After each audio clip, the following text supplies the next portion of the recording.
Nevada. Today, you've heard countless stories already about how abortion is a difficult yet necessary decision, how every woman has a fundamental right to abortion. Every story is important. Every experience deserves to be heard. However, when we hear the stories about abortion, this narrative is woefully one-sided. Our culture has been inundated with messaging in which abortion controls the narrative. Yet largely ignored in this abortion narrative that is woven so skillfully throughout our culture, behind even the words in the title of this hearing, reproductive rights, are stories buried beneath the narrative of abortion that has been sown since Roe versus Wade. Is there space for stories like mine, women who are alive today after surviving failed abortion procedures?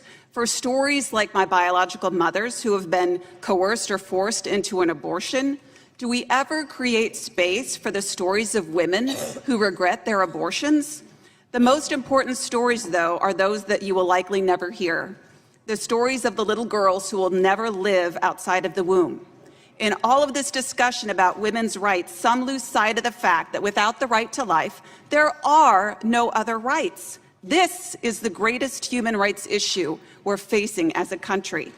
And I'm here to tell you that in August of 1977, that's when the attack on my human rights began.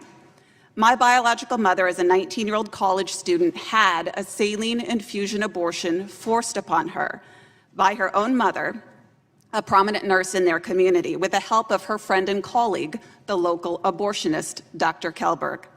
That abortion procedure involved injecting a toxic salt solution into the amniotic fluid surrounding me in the womb.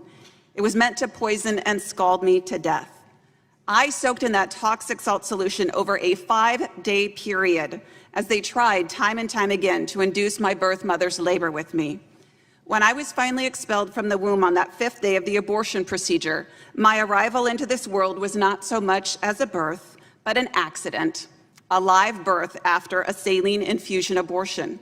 My medical records actually state a saline infusion for an abortion was done, but was unsuccessful. This record is available to you to review, along with some other records that talk about how a complication of my birth mother's pregnancy was a saline infusion.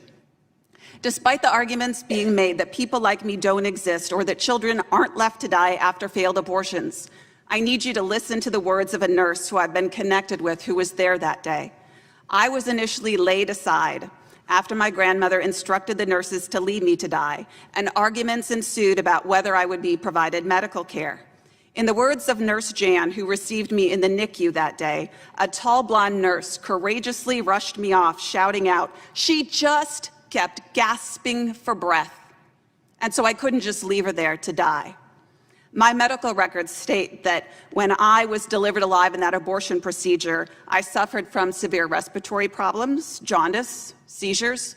I weighed a little less than 3 pounds. I was 2 pounds 14 ounces, which led a neonatologist to remark in my records that I was approximately 31 weeks gestation, as opposed to the 18 to 20 weeks that the abortionist had written on my medical records.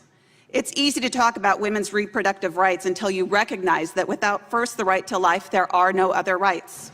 How do you reconcile my rights as a woman who survived a failed abortion with what's being discussed here today? The abortion industry talks in abstract and gray when it comes to the science of when life begins and what abortion does, but the reality is much clearer. I'm alive today because someone else's reproductive right failed to end my life, as are the 287 abortion survivors I've connected with through my work in the Abortion Survivors Network. 184 of them are female.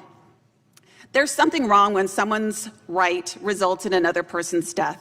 There's something deeply disturbing about the reality in our world that I have a right to an abortion, but I had never the simple right to live.